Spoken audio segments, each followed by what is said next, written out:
Leia Healthcare, looking after you always. Proud sponsors of Real Health with Carl Henry. Hello and welcome to Real Health with me, Carl Henry, in association with Leia Healthcare. Folks, the days are getting shorter, the weather's getting worse, and those things alone can impact our mood and make a big difference to our health and our wellness. But here on Real Health, as ever, we want to give you some tools on some of the lifestyle changes that can impact your mood for the better. We know exercise can trigger a positive feeling with all those endorphins, but what about food? Can it make us feel better, or should we be wary of using it as a coping mechanism for when we feel low? Talking me through this, I'm delighted to be joined by registered dietitian Sarah Keogh. Sarah, welcome to the show. Thank you. Welcome back.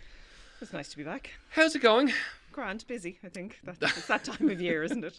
It's chaos. Everyone I talk to is really, really, really busy. That whole kind of, everyone's back to school, but also all companies are back in person. There's lots of travelling. The weather is changing. I was out for a run yesterday in Clonakilty. It was stormy. It was gale force. It was lovely, actually, in a really kind of strange sense. But people are busy, and food is more important than ever before for keeping us on track from a mood perspective on how we feel all through the next few months.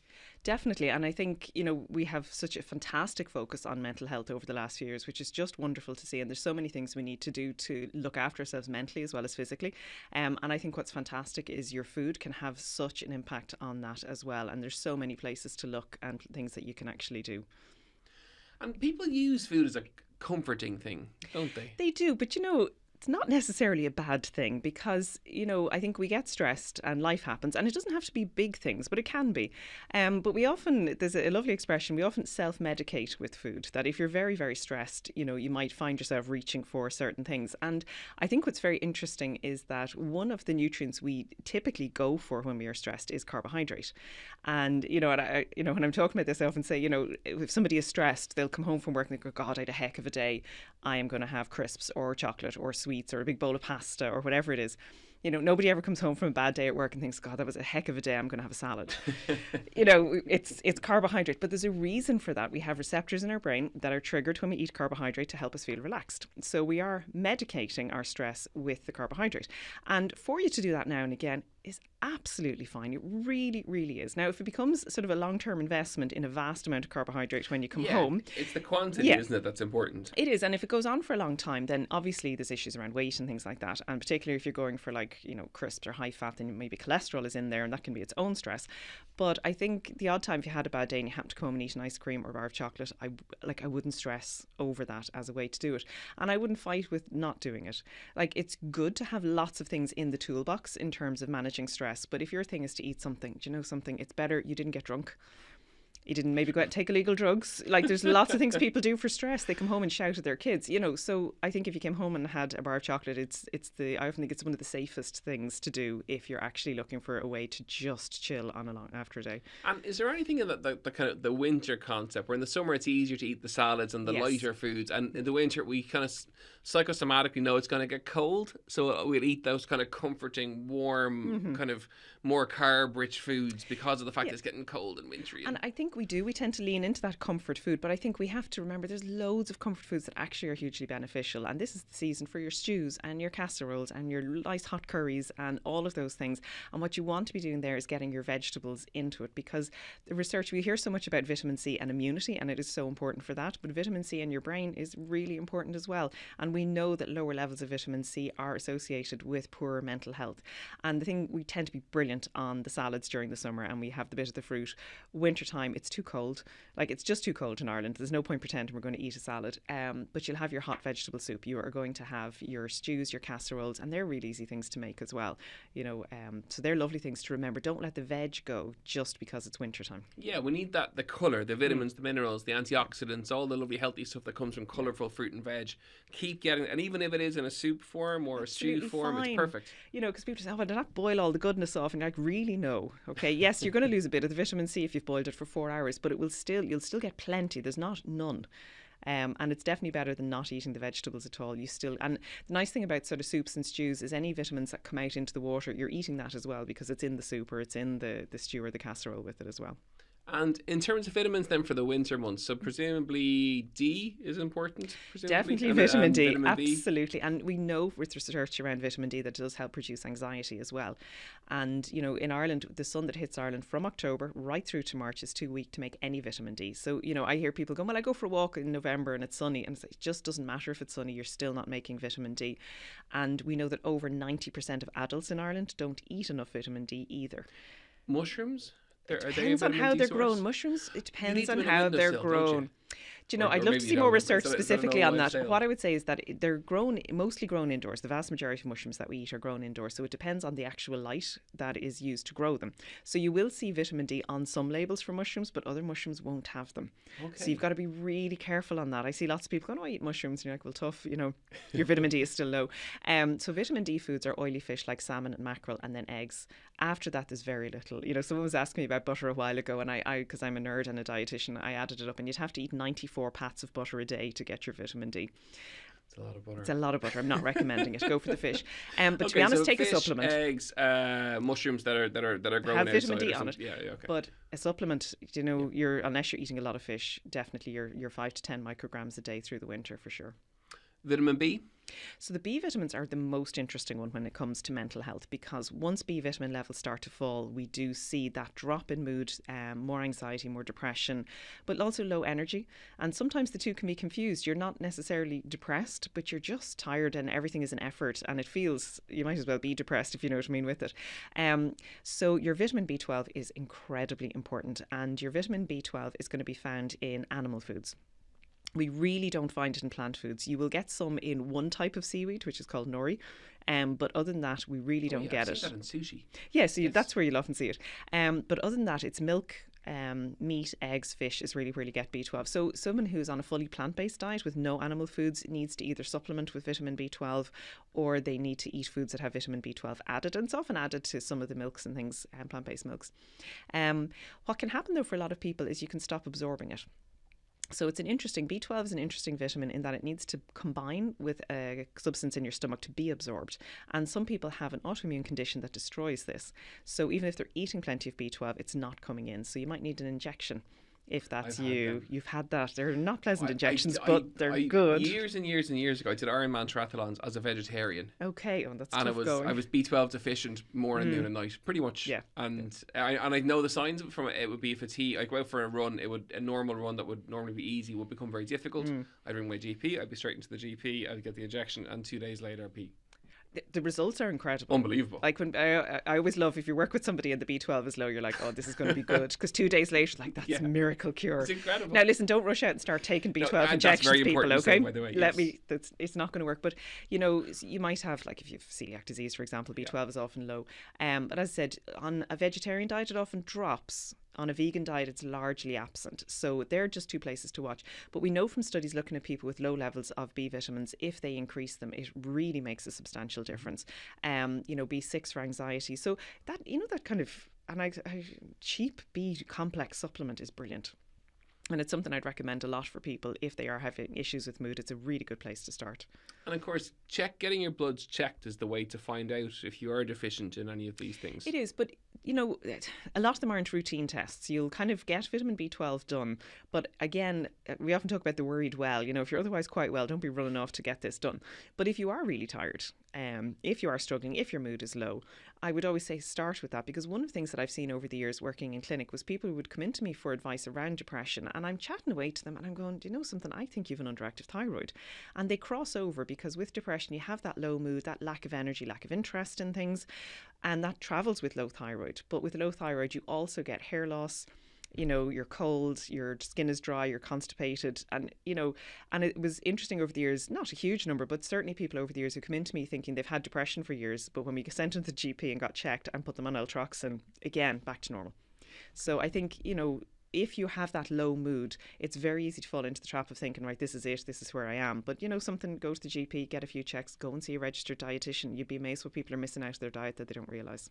And that brings me naturally to fibre and gut health and why fibre is so. And people hate talking fibre. People hate listening about fibre and Bristol stool charts and all that lovely stuff. I love it because I'm fascinated by the whole thing. But it is very important for that brain gut axis that we're seeing so much science developing from over the course of the last couple of years. And fibre is a huge component of that. Huge. And anyone who knows me knows that I spend a lot of my time talking about poo and what we need to check. And it is, I mean, what we do know is that we talk about serotonin, which is often referred to as our happy hormone. And initially, when research was looking at serotonin, it was very focused on the brain. But we now know that actually most of the serotonin our body makes is made in the gut. And that a healthy gut means more serotonin, means a happier mood. And so what we need to is mind the gut, and you've got to get your fibre in there. And fibre helps just keep the gut moving, so you're not getting that block up with constipation and stuff hanging around. But the fibre is going to feed your gut bacteria, and those gut bacteria. Now, I would say we are 100 years off understanding our gut bacteria. So anyone who's telling you they have the whole solution for everything at the moment, and myself included, not accurate. But we do know that when you have lots of fibre coming in, but lots of different kinds of fibre, you get different gut bacteria, you get more gut bacteria, and those gut bacteria are producing compounds that we are starting to see have an impact on mental health. And I think more than any other disease, if someone has a gut disease, they are more likely to have depression, they are more likely to have anxiety. And we think it's to do with these changes in gut bacteria with it. And it's such a simple thing to add in some fibre. Get your whole grains in, add in your nuts and seeds, stick with your fruit and veg, get all of that in, all of those things, and just keep it topped up. Just don't do it all in one day. If you're increasing your fibre, do it over 2 weeks, or you really will be complaining and your mood will not be good. Folks, you're listening to Real Health with me, Carl Henry, in association with Leia Healthcare. We're chatting food and mood, and it's been really interesting so far. Simple tips, as ever, that will help to improve your mood.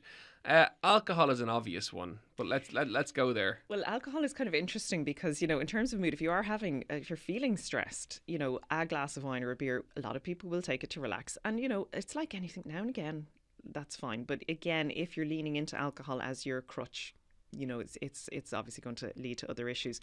The reason I would often talk about alcohol to clients with this is that alcohol does a couple of things. Alcohol is a depressant. So even though you might have a glass of wine and feel relaxed, it is going to pull your mood down, and it might pull it down in an hour or two, or it might be the next day. But overall, you're going to feel worse in a little bit later. And I'm not even talking about a hangover. It's just going to pull the mood down. The other issue with alcohol, though, is the big effect it has on sleep.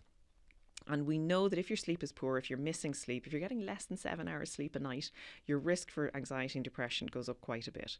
And we do need to be looking at getting that 8 to 9 hours a night. The problem with alcohol is that although if you have a drink, you might fall asleep more easily, alcohol prevents you from getting the very deep sleep where you actually rest and repair and recover.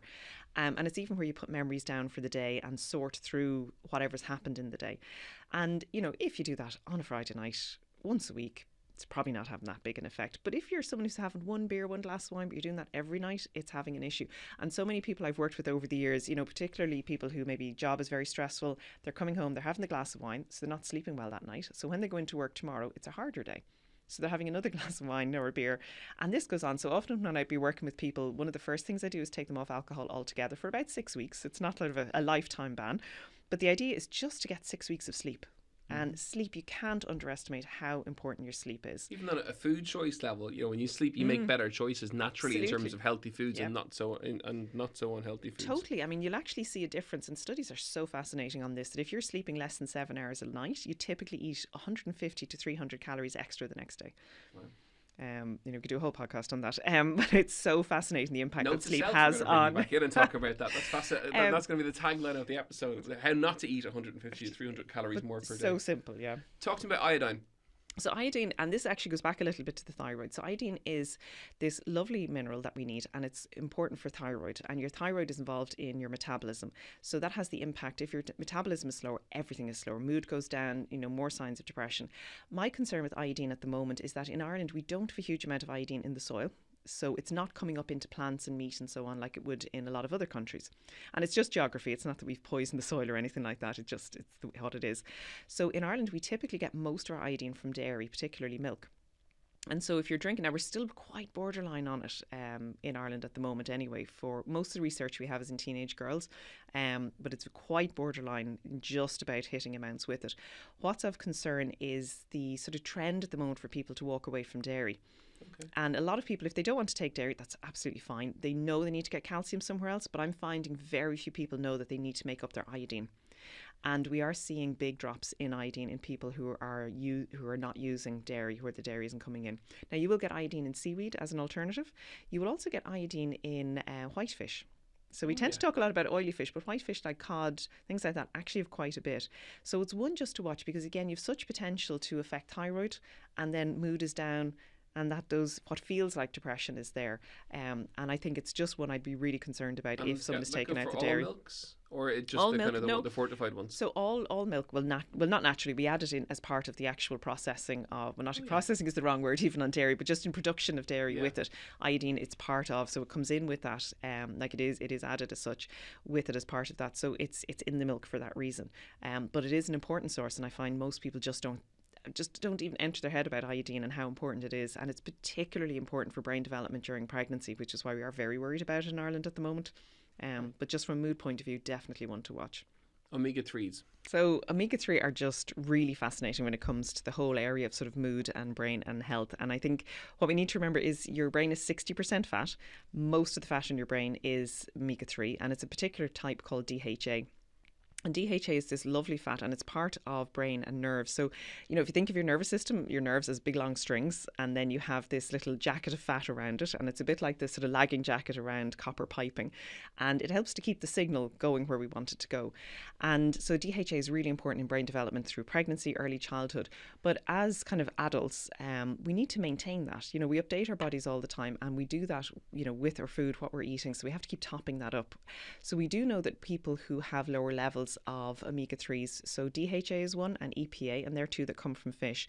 So when those are low in the body, we do see more anxiety, we see more depression, we even actually see more aggressive behaviour if they get very, very low. And then in studies, when people start to take them, we see reduced anxiety, but we also see better focus, better memory, better concentration. So there's huge advantages and importance to these particular types of fats that we can eat.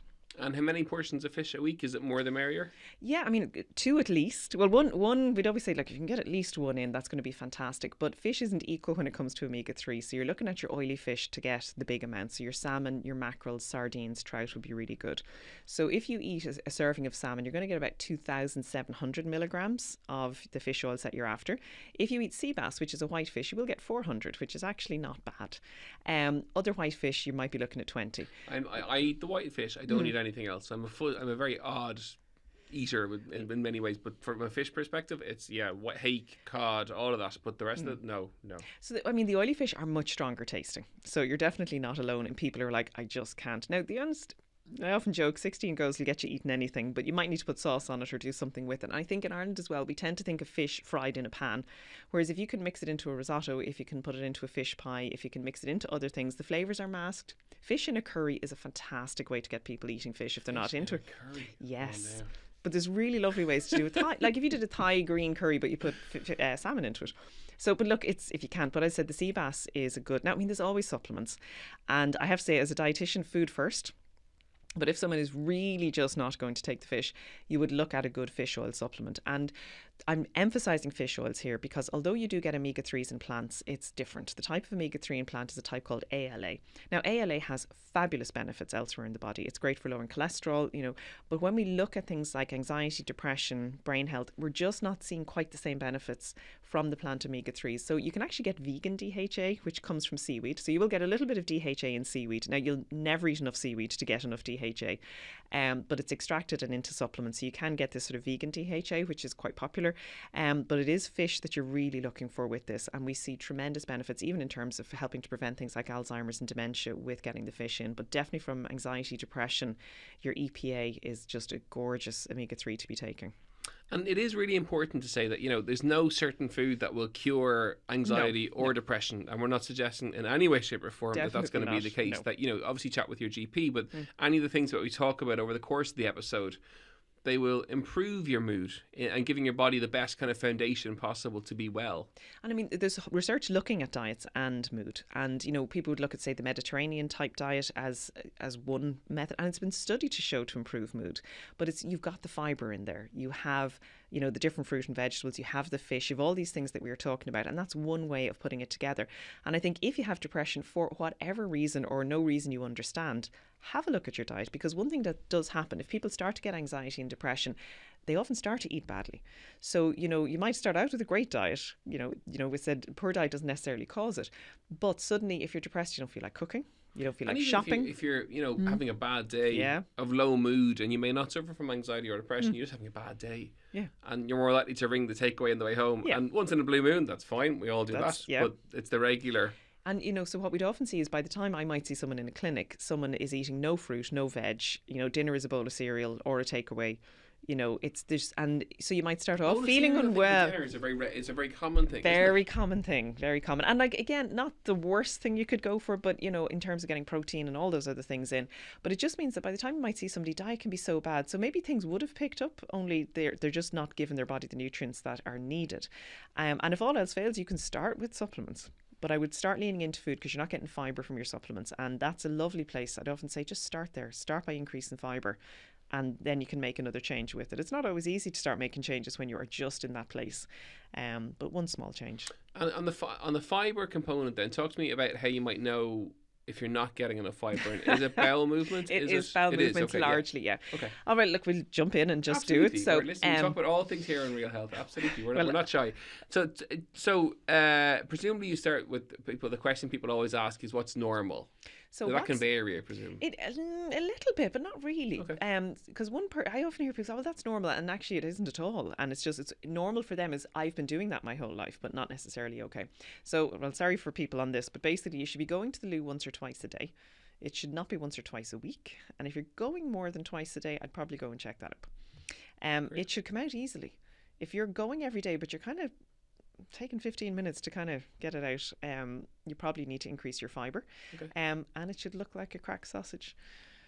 And when I'm talking to children, people all around the country grimacing. I know. Grimacing Well, the amount of people say I don't with their look. earphones in. Well, when we're talking to children about what their bowel habits are, especially around celiac disease, the question we ask them is, are you getting Brussels sprouts, cucumbers or custard? And you want cucumbers, by the way. Quote of the day. Absolutely. I love that. But that's really good. Again, this is what the podcast is here for. It's like these are nuggets that you need to listen to and take away. Okay, so that's how you know if you need to get more fibre into the body or not. It's one of the ways. One of the ways, yeah. Okay, that makes a big difference. And again, give us the recommendation for fibre. So we're looking for at least 25 grams a day, which means nothing to most people. But a bowl of porridge will give you 3. An apple will give you 2. Okay. A spoonful of seeds might give you 2 or 3. So what I find is most people think they're eating enough fibre. They think, well, I'm having my bowl of porridge and I'm having a banana, but I'm kind of going, that's like 5 grams of fibre a day and you're 20 grams short. So the rule for fibre is a third of each meal at least needs to be fruit, salad or veg. You need to get a spoonful or 2 of seeds in every day, and you need to be going for the brown bread, brown pasta, brown rice.